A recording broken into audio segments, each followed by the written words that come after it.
தீபக் அண்ணா ஒரு பெரிய யூடியூப் சேனலுக்கு ஒரு பேட்டி கொடுத்துருக்காங்க.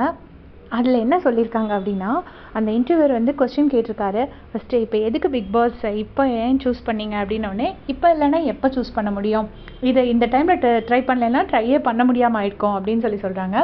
அதுக்கப்புறமா அவர் கேட்குறாரு, அவங்களெல்லாம் ஒரு 4-5 வாரம் யாரும் அடிக்காத ஆளே இல்லை, நீங்கள் வந்து ஒரு மேல் சாவனிஸ்ட்டு அப்படி இப்படின்னு சொல்லி ரொம்ப இது பண்ணாங்க சோஷியல் மீடியாவில், அதை எப்படி ஃபீல் பண்ணீங்க அப்படின்னோடனே, என்னை பொறுத்தளவில் நான் எல்லாமே நம்ம பார்க்குற விதத்தில் தான் இருக்குது. நான் ஒருத்தவங்களை நல்லவங்கள பார்த்தோன்னா நல்லவங்கன்னு தோணும், கெட்டவங்கள பார்த்தா கெட்டவங்கன்னு தோணும், அப்படி தான் ஆரம்பத்தில் பார்த்துருக்காங்க. கடைசி பாருங்கள் என்னோடய எவிக்ஷனுக்கு அழுதாங்க அப்படின்னு சொன்னோன்னே அந்த இன்டர்வியூ சொல்கிறாங்க, ஆமாம் நான் கூட உங்களோட இன்டர்வியூவே அன்றைக்கி வந்து நான் ரிவ்யூ கூட பண்ணல, ஸ்கிப் பண்ணிட்டேன். ஏன்னா உங்களோட எவிக்ஷன் என்னை அவ்வளோ தூரம் பாதிச்சிருந்துச்சு. அப்புறம் அந்த பாய்ஸ் vs கேர்ள்ஸ் ட்விஸ்ட் எப்படி இருந்துச்சு அப்படின்னு கேட்டோடனே தீபக் அண்ணா சொல்கிறாரு, சீசன் ஃபுல்லாகவே ட்விஸ்ட்டு தான், ஒரு ட்விஸ்ட் என்ன சொல்கிறது அப்படின்னு சொல்கிறாங்க. அதுக்கப்புறமா அந்த அர்ணவ் ஜால்ரான்னு சொன்னது உங்களுக்கு கோவம் வந்துச்சா அப்படி சொல்லி கேட்குறாரு. அதுக்கு வந்துட்டு கண்டிப்பாக ரொம்ப கோவம் வந்துச்சு. அதுக்கப்புறம் அவனை கூப்பிட்டு பேசினேன், திரும்பி 2வது வரும்போது இடம் பொருள் ஏவல் அறிஞ்சு பேசணுண்டா அப்படின்னு சொல்லி கொடுத்தேன். அப்புறம் என்னோட எவிக்ஷன் அப்புறம் நான் திரும்பி வரும்போது அவன்கிட்ட என்னால் நிறைய சேஞ்சஸ் பார்க்க முடிஞ்சுது, ரொம்ப மாறிட்டான் அப்படின்னு சொல்கிறாங்க. அதுக்கப்புறமா அவர் கேட்குறாரு, உங்களுக்கும் சிவா ப்ரோக்கும் ஒரு பெரிய ஈகோ இருந்துச்சுங்கிற மாதிரி இருந்தது அப்படின்னோடனே, ஆமாம் நான் கொஞ்சம் அவன்கிட்ட கடுமையாக தான் பேசிட்டேன், அதுக்கப்புறம் நாங்கள் அதை பேசி சார்ட் அவுட் பண்ணிக்கிட்டோம், அவ்வளோதான் அப்படின்னு சொல்கிறாங்க.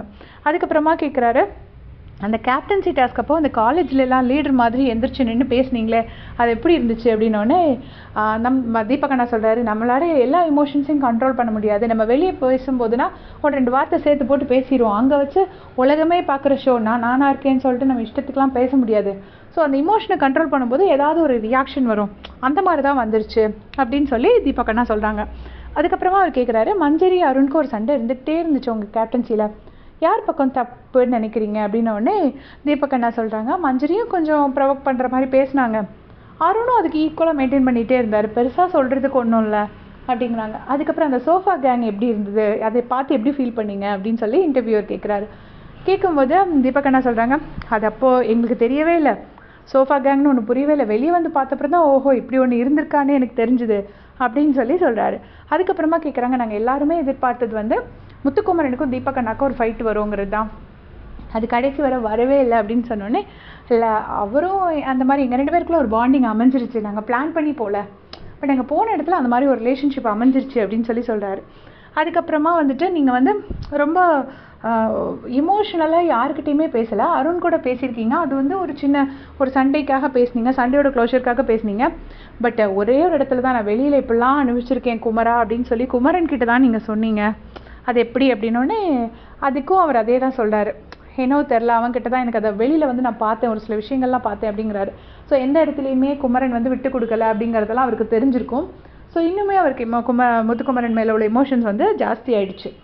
அதுக்கப்புறமா அந்த இன்டர்வியூவர் கேட்குறாங்க, ஏதாவது ஒரு அன்வான்ட் டிஸ்கஷன் வந்தாலே நீங்கள் வந்து ஒரு கப் எடுத்து அந்த இடத்த விட்டு காலி பண்ணிடுறீங்களா, அது ஏன் அப்படின்னோடனே, இல்லை ஒரு வகையில் நான் அப்படி பண்ணது நல்லது தான், அதனால தான் என்கிட்ட எந்த நெகட்டிவிட்டியும் நெருங்கலை, ஒரு மாதிரி பாசிட்டிவாகவே போயிடுச்சு. நிறைய பேர் இதை சேஃப் பிளேன்னு சொல்லுவாங்க, பட் ஒருத்தரோட மூளையும் ஒரு மாதிரி ஒரு விஷயத்துக்கு ரியாக்ட் பண்ணும், எனக்கு அப்படி தான் ரியாக்ட் பண்ணணும்னு தோணுச்சு, அதனால் நான் அப்படி பண்ணேன் அப்படின்னு சொல்லி தீபக் அண்ணா சொல்கிறாங்க.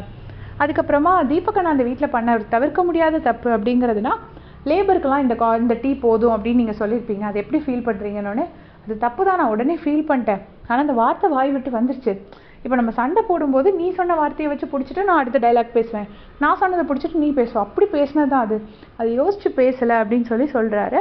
அப்புறம் பிஆர் பற்றி என்ன யோசிக்கிறீங்கன்னொடனே, பாசிட்டிவ் பிஆர் ஓகே, அது தேவை தான் இந்த இண்டஸ்ட்ரிக்கு, நெகட்டிவ் பிஆர் வந்து வைக்கிறது அந்த பர்சனுக்கும் நல்லதில்லை அப்படின்னு சொல்கிறாரு.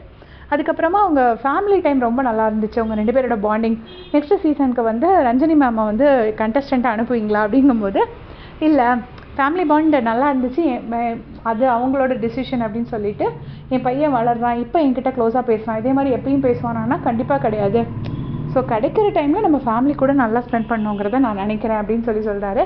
கடைசி கொஸ்டின், அவங்களோட எவிக்ஷன் ஃபேரான்னு கேட்கும்போது, கண்டிப்பாக அது ஃபேர் எவிக்ஷன் தான், மக்கள் ஓட் போட்டிருந்தா இருந்திருப்பேன், ஓட் போடலை, நான் எவிக்ட் ஆகிட்டேன், அவ்வளோதான், இட்ஸ் ஃபேர் எவிக்ஷன் அப்படின்னு சொல்லி கூலாக சொல்லிடுறாரு. ஸோ ரொம்ப நல்லா இருந்துச்சு தீபக் அண்ணாவோட இன்டர்வியூ. உங்களுடைய கமெண்ட்ஸ்